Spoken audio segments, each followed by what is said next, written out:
Good afternoon. It has been a while. It's been a while since we did a live, had a couple of weeks off. Welcome if you are watching. My name's Zoe and I am the coach here with Phoenix Life and Wellbeing Coaching. So if you are joining us live or watching back, please do say hello in the comments. It's always nice to know who's joining our conversations. So you have joined us for Fire 5 at Phoenix. So these are Facebook Lives with a bit of a difference. I am joined by a guest, and that guest brings with them 5 questions on a topic. I don't get to see the questions beforehand. So I'm joined today by Alex from Fitalicious Nutrition. Alex, we met a couple of months ago. Do you want to say hello and tell people who are watching a little bit about who you are and what you do? Sure, yes. So hi, I'm Alex.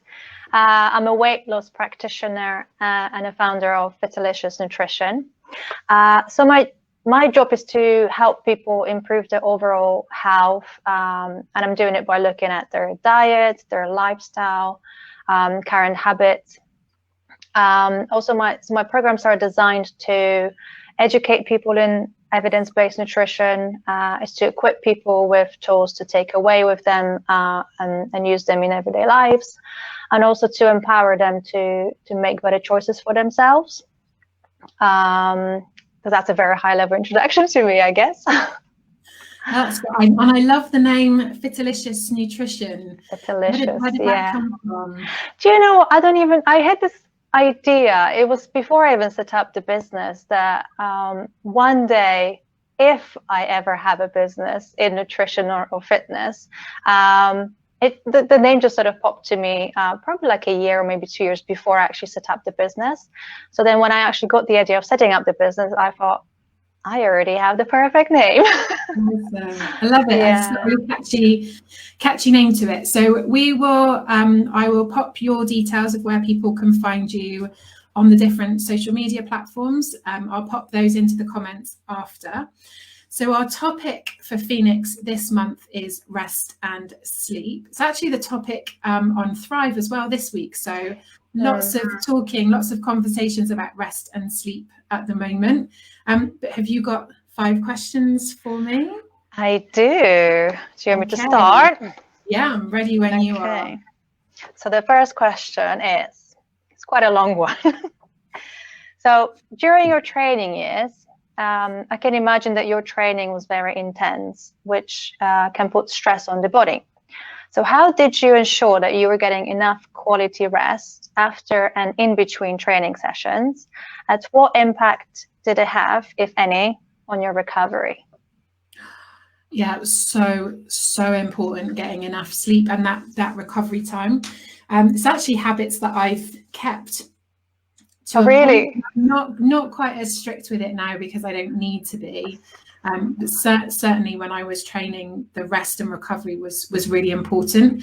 So I would be more strict running up to competitions, but I would go as far as, you know, clearing things out of the evening, sort of the evening diary that would give me some time and space to wind down. But I would go as far as setting an alarm, to sort of like a countdown alarm. So 2 hours before, an alarm that tells me I've got an hour left to get things done before it's bedtime, and then a second alarm clock after that to tell me that I needed to be getting into bed and switching things off. So I think the evening just runs away with you, doesn't it? It's like 1 minute it does, yeah, and the next minute it's 9:30 and you've still got lots of things to do to get ready for the next day. So setting that alarm was really helpful for me in just keeping my eye on time.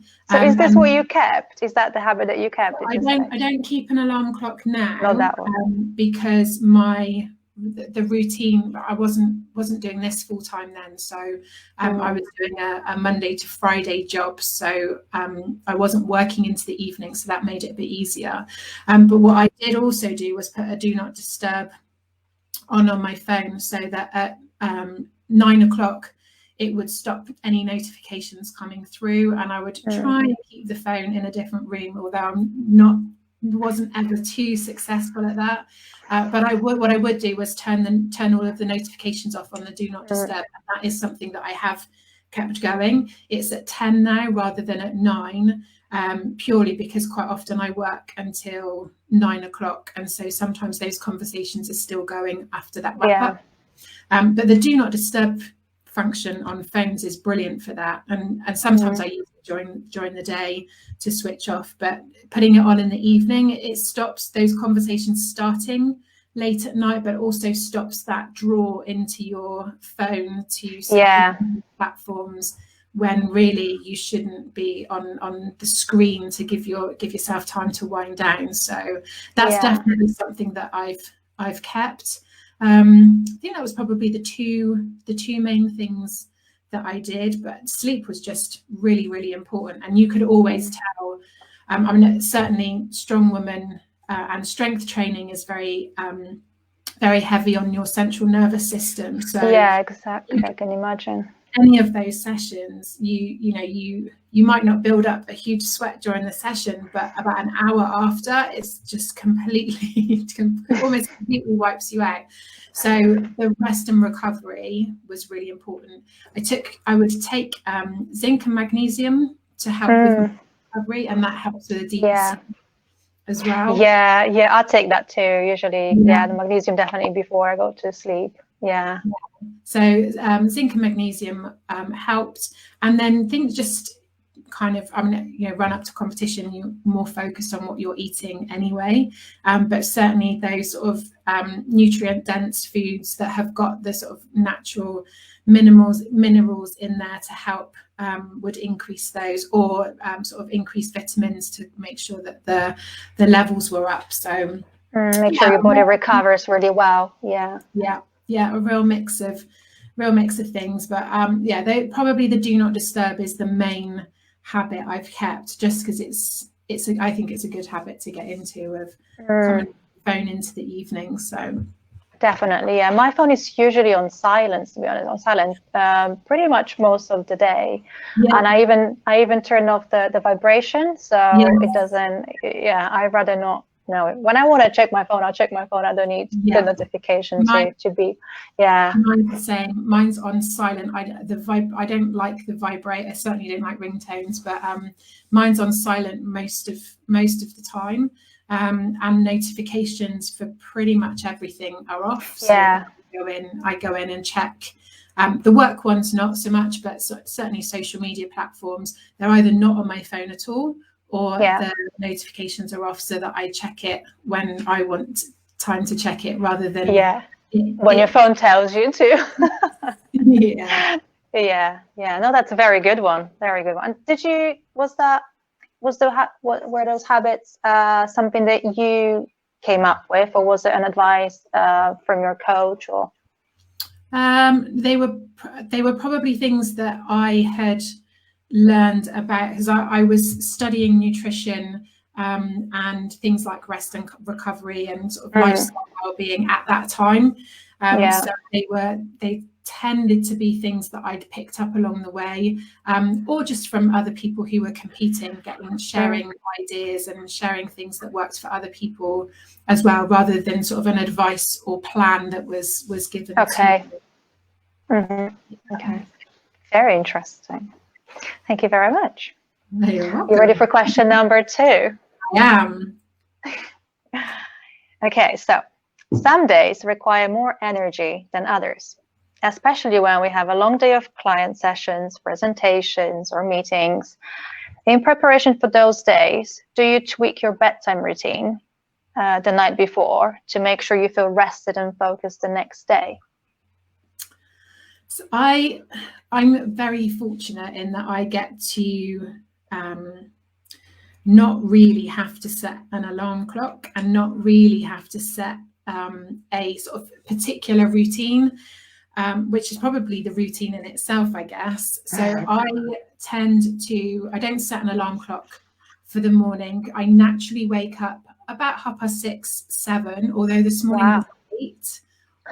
So I'm not quite sure what happened this morning. But normally I'm awake naturally around 6:30, 7, and normally in bed and asleep by 11. Sometimes it is a little bit later. And I think last night I had some later clients, so I think it just put me back a little bit, which is why I slept a bit later this morning.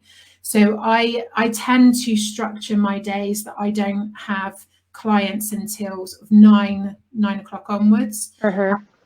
That's also because I work into the evening, so I need to make sure that I've got enough energy, or as much energy for clients in the evening as I do for the clients that book in.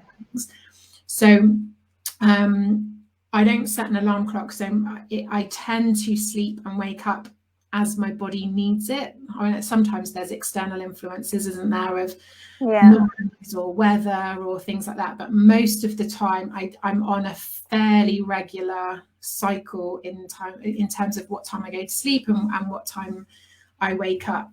But I do try and make sure that I have that complete downtime and that there is enough in my routine. So if I know I've got clients or a workshop until later, I try as best I can to sort of make sure that the following day is a slightly later start, so that if I do end up a bit later, or I do need an easier morning just to kind of reclaim that energy, that is allowed for that. I think with this type of job, it's much more of a mental energy rather than a physical energy. I'm like spend a lot of time sitting in this chair, so actually from a physical energy point of view, I'm not kind of burning a huge amount during the day, which means then I need to work that in somewhere. So it's more sort of mental, emotional energy that's needed. And it's just as important for that as well. So, as well as sort of the rest and sleep, sometimes it's just in the day finding things that re-energize, in addition to making sure that I get enough rest and get that downtime. So, well, what do you do, if you don't mind me asking, if you needed to get a little bit more energy during the day, because you have a long day, you've already had a long morning, and now you have quite a lot of clients in the afternoon till late evening. So what would you do during the day? Sorry, it's just an additional question. This is a question to the question. No, it's fine. So I think most of the time it will be just going away and doing different, sometimes it's just going and doing a bit of housework, or go for a walk, or phone somebody and have a slightly lighter conversation, or it's normally walking away from the computer. Sometimes I cook, sometimes I'll spend an hour in the kitchen and make something, batch cook, or make a cake, or something that switches my thinking head off. Puts me in a different headspace for an hour. Music is really good for me too. Quite often a walk with music, or a walk with an audio book. So it's just about changing my headspace. Getting that mental break. Yeah, it's definitely, when I step into this room, it's definitely work mode. And I know lots of people are working from home. I'm very fortunate to have a set workspace. But yeah, for me, it's coming out of this room into a different room and being in a different headspace for a little while, just to kind of re-energize and then come back in again. That change of environment, isn't it? Which is so important. Yeah, definitely. Very good. Thank you very much. Shall we move on to the third one? Yeah. We actually mentioned working from home, so that's a lockdown related question. Okay. Do you think that lockdown, which threw us to working from home, not being able to go outside as much as we used to, and using our living rooms or other rooms as our new place of work, impacts our ability to proper rest and relax? Yeah, very much so. I'm hearing it a lot from people in, I think we associate rooms with a headspace. Yes, for sure. And I think when you're working in a space that you might normally sleep, or you're working in a space where you might normally rest, it does have an impact, as it makes it more difficult to step away from it. And I think being at home and not having, a commute to work, not having that journey to and from work where you might brief or debrief or talk yourself through what the day ahead looks like or what the day that's just passed was like.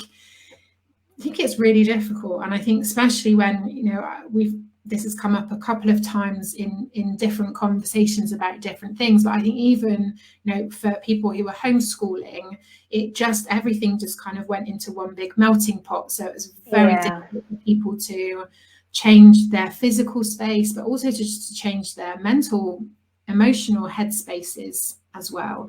And, you know, not being able to go out as much when we were in the very strict lockdown, you know, when the gyms were closed, and lots of people's coping strategies that help balance those things out were restricted or removed completely. So I think it's had a huge difference. And I, you know, there were people who were homeschooling during the day and so working into the evening, which disrupts that natural pattern of winding down before going to sleep. There were also, you know, I heard of people were getting up early to get some work done before children woke up, or because they kind of like a relay race with partners of who was going to work and when, because there was one computer, one desk.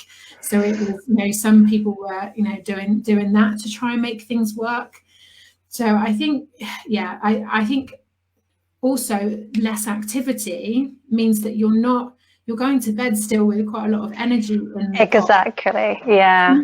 Your head really busy, but your body is still got lots of energy left in it because you haven't expended that normal energy level that you would do if you were walking to and from meetings or walking to and from work and all of those things. So I think sleep has been there's been quite a big impact on sleep, but also on how people have taken that downtime and kind of conscious downtime rather than I've got half an hour between calls downtime of like, okay, I'm going to switch off, I'm going to switch my phone off, I'm going to walk away from the desk, I'm actually going to separate the two. Those lines got really blurred for people. So completely agree. Because as you know, I'm still working from home since March. I've been working from home, so I have a full-time job in the office.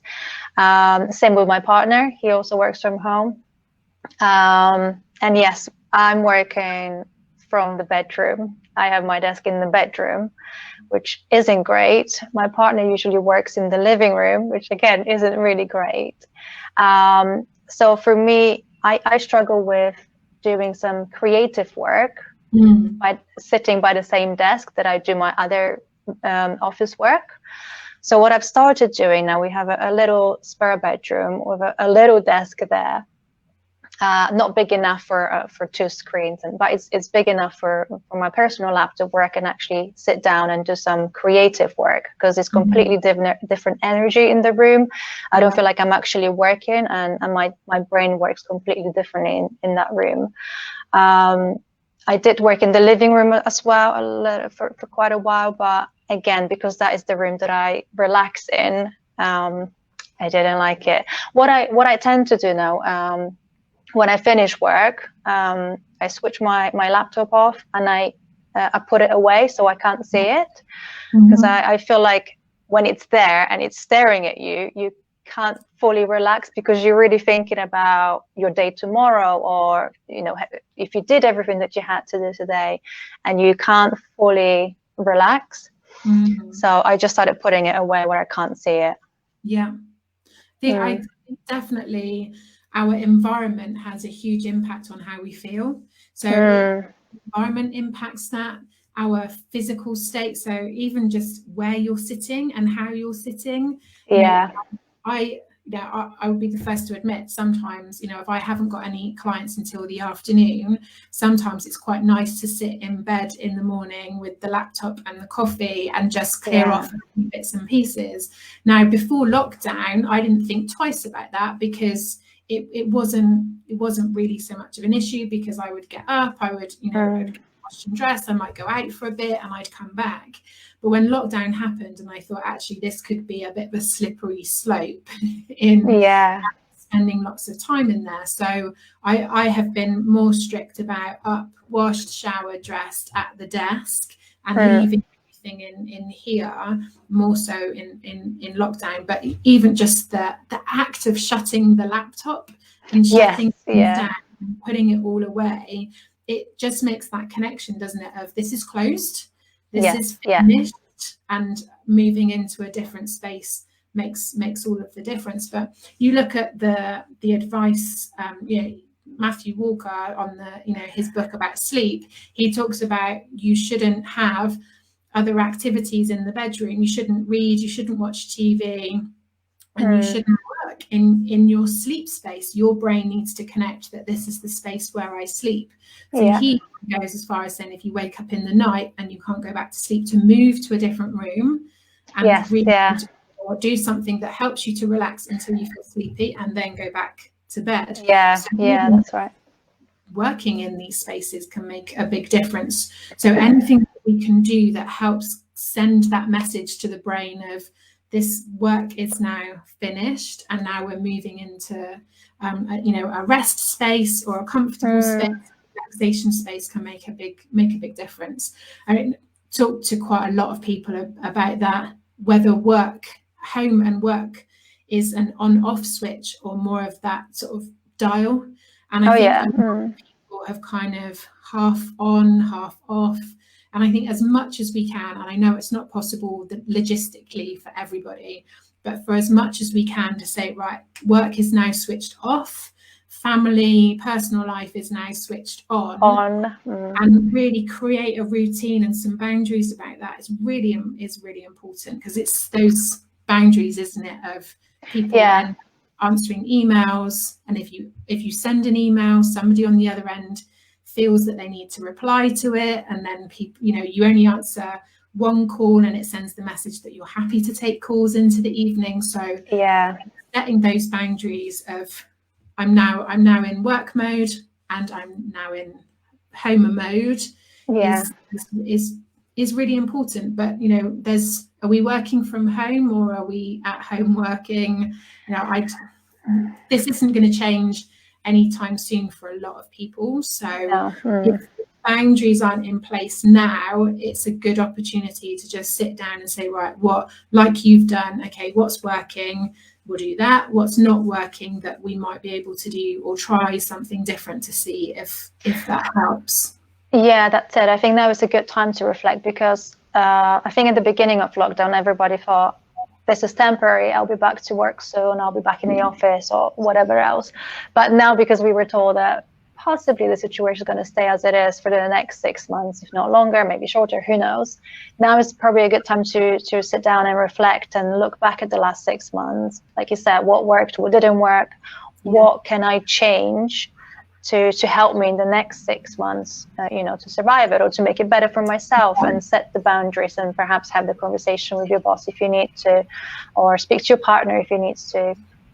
Now is probably the perfect time. And the sooner we create it as a permanent routine, even if we know that permanent might only be 6 months, the sooner there's that acceptance and certainty, we create that certainty of this is how it's going to be. Even if we just work a month at a time, it takes away or reduces some of that stress around the worry of the what ifs, what if that happens. So again, this comes up every time, that circle of control. What can you take control of? How can you create that certainty? How can you create that routine that works for you? And I think that's the difference between who I'm seeing is coping well with these circumstances, is what they're doing is they're making decisions and saying, right, I don't know what's going to happen in 6 months' time. I do know what's going to happen over the next month. So this is what's in place. This is how I'm going to make it work. This is what my routine will look like. And I will, if I need to make any changes, I'll worry about that at the end of the month. And so then they create that routine for themselves, even if it's for a shorter period of time. But it's the more we think about the things that we don't have answers to, the more we feel that stress, and then that stress impacts the rest, the switch off, and sleep. We're constantly thinking about it. So the more you kind of bring into your control, make some decisions and make it work in the best way possible. It might not be ideal, but if you can take control and make that work, then you just park the uncertainty until there's a time where you've got some answers to work with. And that's what I'm noticing is kind of one of the common themes of people who are working through this in a pretty good way, is that they're able to do that. So otherwise that constant worry does impact rest, and it does impact sleep. So we don't download it and we don't work it through, it will reappear at 3, if not 4 o'clock in the morning, doesn't it? Exactly. I like what you said at the beginning about when we used to go to work and from work. On the way from work, for example, we would process everything that happened at work. That would be our time to do all those reflections and processing of everything that happened in a day. And that's something that some people don't have anymore. You know, you literally just stand up from the desk, move away, and go to the living room. You know, you can't process that in a space of 30 seconds. No. I spoke to somebody this week actually who goes for a walk. They walk to work. They literally walk around the block and come home again. And then I love that.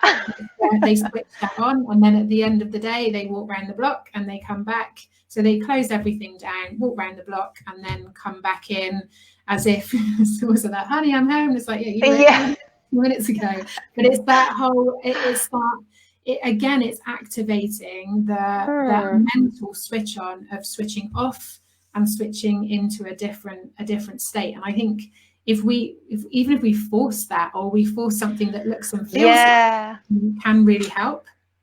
That's a great idea. Even if it's 10 minutes, like you say, you know, just going around the block after you finish, just to have that little time and have that little downtime time to process everything, and then you come home with completely different energy, and you, like you said, you're coming home from work and you can just relax, I guess. It makes it easier for the people that you're sharing that space with as well. Yeah. It's good for you to go and kind of think things through, and then you do come in with a different headspace. I think it's important. Yeah, definitely. Oh, that was a good one. That was a good question. Right, question number 4. Rest for the body or rest for the mind? Is it different? If so, should they go hand in hand, or can we focus on one and ignore the other?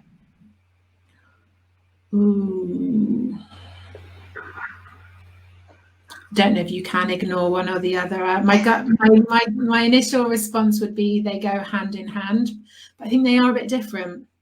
Rest for the body, rest for the mind. I think they do go hand in hand, but they are different for different people. The thing that's coming to my mind is, you know, the introvert extrovert. So introverts need their own space to rest, recover, and re-energize. Extroverts need to be around people to rest, recover. They get their energy from being around people. So that's quite a big difference. You know, some people like to be active to rest, which for them, being physically active rests their mind. So it's very different for different people. But I think, you know, you look at burnout, that tends to be more of a mental, emotional kind of limit. But resting, if we don't rest that and we don't allow recovery for that, it has an impact on us physically. So I do think they're hand in hand. I don't think we can ignore one or the other. I think both are really important. I mean, certainly when we had last week, it was the theme was activity, and every conversation about activity talked about the benefits for our mental and emotional health. So it's not rest as such, but it does rest the mental and emotional side in a different way. Yeah, I guess that would be the rest for the mind, because you're still moving. I mean, I saw your Instagram stories with doing your steps every day last week. But that's, you're still not technically resting. So you're not on the sofa, you're not sitting on the sofa, resting your body and just, not doing anything. You're going for a walk or you're going for a run. Yeah. But that gives you the rest, the mental rest that you require. It's an active rest, isn't it? I think, Yeah. Going for a nice walk in the countryside, dependent on your fitness levels, for some people that will feel like a very restful activity, because the benefits mentally and emotionally massively outweigh the physical number of steps or calories burned. You're thinking, if that's what you refer to. But for other people, that might actually be quite a big physical activity. So I think it does very much depend on the individual. I think there's huge benefits for resting, but I think actually there's a lot to be said about lazy sofa days and Kindle's books and films on Netflix. Absolutely. To take you away into a different world, and that you get your rest, and mentally you get your rest as well. I love the cinema for that. I love the fact that you have to switch your phone off. You sit there in complete darkness. You get fully immersed in a different world. I don't know, for me, if there's anything else that replicates that. It's one of, I think, probably that and reading, where I get really lost and I find that my brain switches off to reality. So I do think they go hand in hand, and I think people who neglect to look after one find that it impacts the other quite quickly. Yeah, I completely agree. Sometimes it impacts the other before it impacts what we're not looking after. Yeah, I completely agree. What do you think about, so you mentioned the sofa day, and I was just thinking, if you want to rest your body and you go and have the sofa day and you sit there with your phone scrolling social media, do you think that's rest? It's physical rest, but I'm not sure it's mental rest. I think it depends what content you're following on social media. Yeah. If you've been sort of very if you follow you, obviously that's rest. Oh, well, that would be a very positive day for you, I'm sure. It depends on who you follow. If you're getting caught up in a timeline full of negativity and kind of that other people's stresses and other people's kind of what they've got going on in their world, it's not rest. If you've got a timeline full of positive quotes and nice little videos and fluffy cats and all the rest of it, then it probably is. I'm not sure it's useful, though. I'm not sure scrolling through social media would be useful as such, but it's a switch off for some people, isn't it? It's an escapism for some people. It's an escape, yeah. How often it's a positive escapism as we like to think it is. I did read somewhere that even when you scroll through social media, your brain is still technically it is working, because it's making a decision. Do I want to read this? Do I not want to read it? Do I want to press play on this video? Do I want to reply to this? And it's constantly working. So technically the mind is not relaxing, it's not resting, even though you're lying on the sofa and thinking you're having a proper rest, but it's not really. And also our brains don't compute whether or not this is reality or fiction. So exactly, the yeah. responses that we have to what we see are real emotional responses. So even if we see something that hasn't happened to us, or we don't even know if it's true, the emotional response that we feel in that moment as we read it are very real. So we do need to be cautious about that. But also there's no, with the scrolling, there's no stopping point. So they've taken away, where when these first came out onto the platforms, you would scroll through, wouldn't it? And you would get to that last post and then it says, that's it. And go to the bottom and that's it. That's the end. Yeah. And that's it. And you log out. But what there's lots of things in place to stop us from doing that. So when you read a book, you get to the end of the chapter and then you make a decision, don't you? Do you read another chapter? You finish it there. With Netflix and with TV, I was about to mention that. Yeah, it takes you straight in, doesn't it? It holds you in that space. So it's your brain is still active, and I think even if you read or if you go to the cinema, your brain is active because it's processing what you're watching. I think it's probably the question is more, how do you feel after 2 hours watching a film or an hour, half an hour scrolling on your phone? Do you feel rested? Do you feel like you've had some time out, or do you feel like that you feel even more drained than when you sat down in the first place? So I think what is positive for one might be a negative for another. So it's just paying attention to how you feel, isn't it? I mean, for some people, sitting on the sofa with a glass of wine, that's their downtime, but for somebody else that might be a negative, or how they feel as a result of that the next day might be a negative. So it's very individual, and I think this is where, especially with rest and recovery, it's really important to pay attention to your energy levels. When I do that, how do I feel? When I do this, how do I feel? What activities help me switch off? What activities help me rest? So for some people, active rest is their rest, because actually sitting and not doing anything, it just starts their brains off at double the speed. So actually sitting and, whether it's craft type stuff or colouring in or reading or watching a film, it takes their mind to a different place rather than just sitting in their own space. I think it needs the question is, how do I feel? And does this help me to feel rested? And does it help me to feel like I've had some time out? And if the answer is yes, then that's great. If the answer is no, then you try something different and see if that makes it feel any better.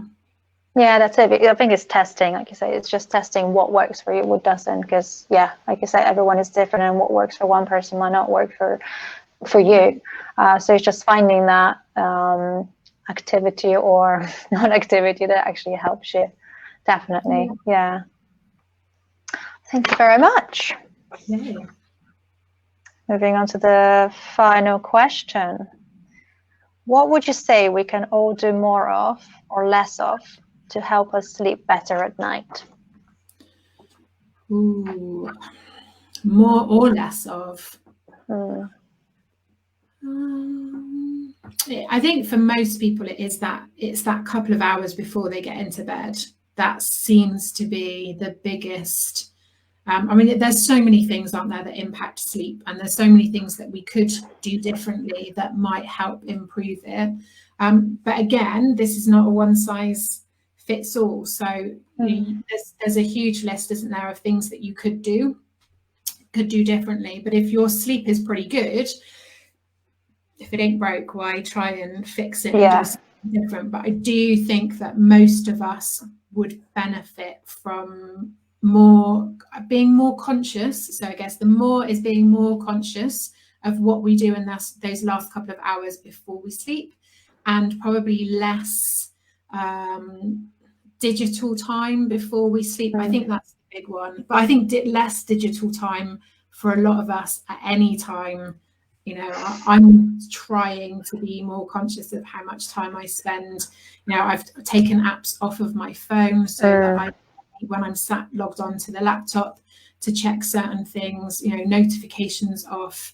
But in that last couple of hours before sleep, of just giving your head time to wind down and slow down. So I think it's more conscious of how you spend that time, and probably just less doing stuff. Just give your brain time to slow down, because so many of us, and I include myself in it, try and go from sort of 90 miles an hour to sleep in about 10 minutes. I'm doing the same. I'm doing the same. I'm also trying to work on my evening routine. So I've worked on my morning routine throughout the lockdown. And I have it now. I now have a nice morning routine, but what I kind of neglected is the evening routine. And like you said, that's what I do. I sit on the sofa and I watch Netflix till late, and then I rush to brush my teeth and get ready for bed. And then I get to bed. I'm like, okay, let's go to sleep now. But it's impossible. It is impossible. So I'm trying to go to bed a little bit earlier now. Like I said, read a book. I've downloaded the Calm app at the moment last week, and I'm using the bedtime stories now to help me fall asleep. Yeah. Love it. Love it. Works a treat every time. But what I also found, because you like reading books, don't you? Mm. I know you read a lot. What I've stopped doing is I stopped reading the self-development books, help books in the evening. Yeah. Because they require a lot of thinking. And once I put the book down, I'm not ready to go to sleep in the evening. I'm just thinking and I'm analyzing, and so that keeps me up at night. So I started reading something a little bit lighter now. Poetry is really good. Or just reading some fiction stories that are just quite nice and feel good. Yeah, I know reading something I've picked back up in lockdown, but it's the first couple of times I started reading, I think because I've always read like on holiday, or I've read before bed, so it's almost like as soon as I pick it up and I get a couple of pages in, something switches on and says, this is getting ready for sleep time, and I would get like 3 pages in. So the first book I picked up after lockdown took me ages to read because I just kept falling asleep, which isn't a bad thing, but That's the great. book was taking forever to read. But yes, I know there's lots of recommendations that fiction, something that takes your world, your brain to a different place, so you switch off reality and go into a different headspace, can help relax. Yeah, self-development, I'm the same. It just sparks a conversation and sparks lots of different ideas. Calm and Headspace I've used over the years quite a lot, and Spotify have lots of sort of meditation, meditation, kind of that kind of music, or things with positive affirmations in. That's quite nice. Is it Deepak Chopra? I think that's his name. He's got a very soothing voice, so he's a little bit of rainfall in the background, so he's quite good to switch off to. But again, sometimes just music helps, so music without any of the lyrics in, but sometimes I find that still gives my headspace to wander. So sometimes actually music with a slight kind of chatter helps me to focus on what they're talking about rather than winding down. That can sometimes make a difference.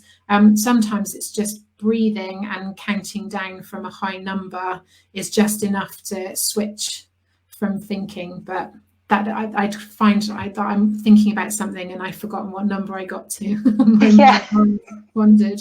So very easily distracted. Backwards. So I think that's again, it's just very individual, isn't it? But if you are struggling to get off to sleep, then there's lots of things that you can look at. A bath or shower helps bring your temperature down. Window open slightly, the room temperature can make a difference. But I think for most of us, we would all benefit, even if our sleep is really good, we would all benefit from looking and being more conscious of what we do that last couple of hours and just slowing down.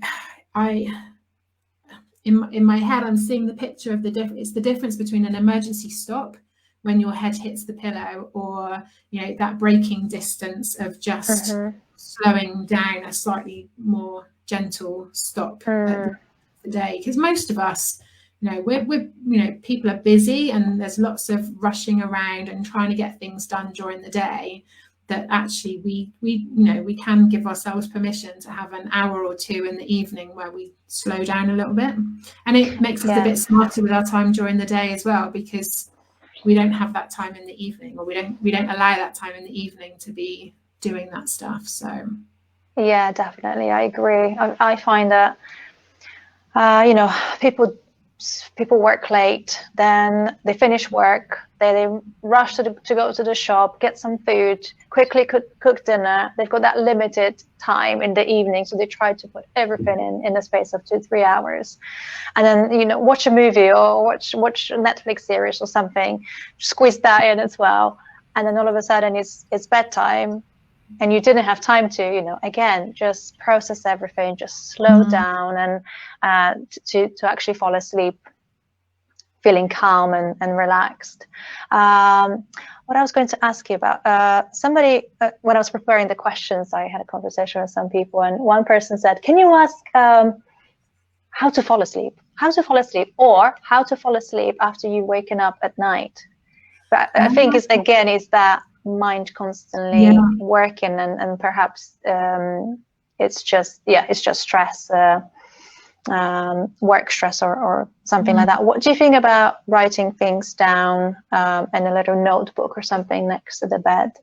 Yeah, I think getting things out of your head onto paper, but doing that in a more structured way before bed.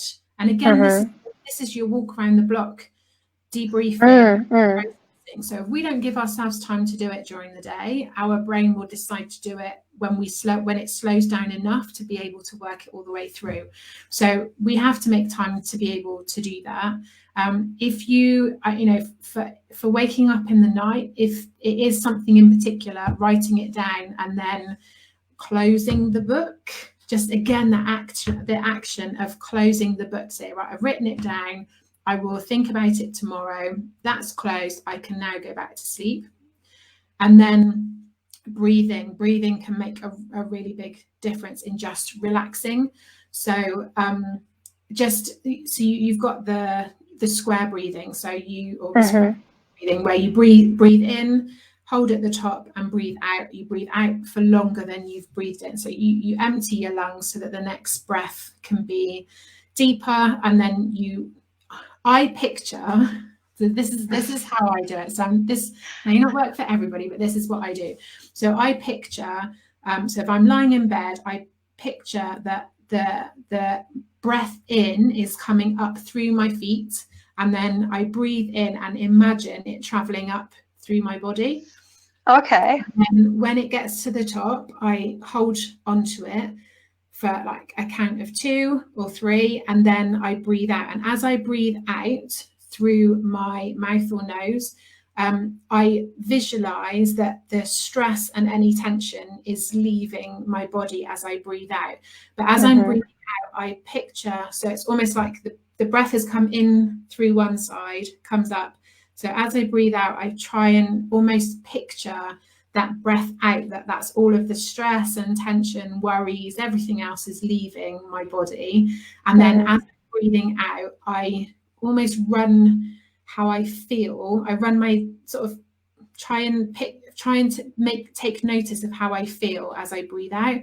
So, you know, you get that tingly feeling as you're sleeping and as you get more relaxed. So I try to kind of feel where it feels tingly, and then feel where it feels more still a bit stress, and like kind of release that tension. And that really helps me. But also imagine with every out breath that as I get more fuzzy and tingly, that I'm sinking into the mattress. Oh, yes. Love it. That's what, so my breath comes in, and then as I breathe out, so I try and imagine that I'm breathing out all of the stress, all of the tension, and I try and run, like, pay attention, take notice of what feels stressed, and try and relax it. And then as I breathe out, almost imagine that I'm just sinking further into the mattress. That's what I do, which was great until I saw the film. What is the film where it's got the sunken place?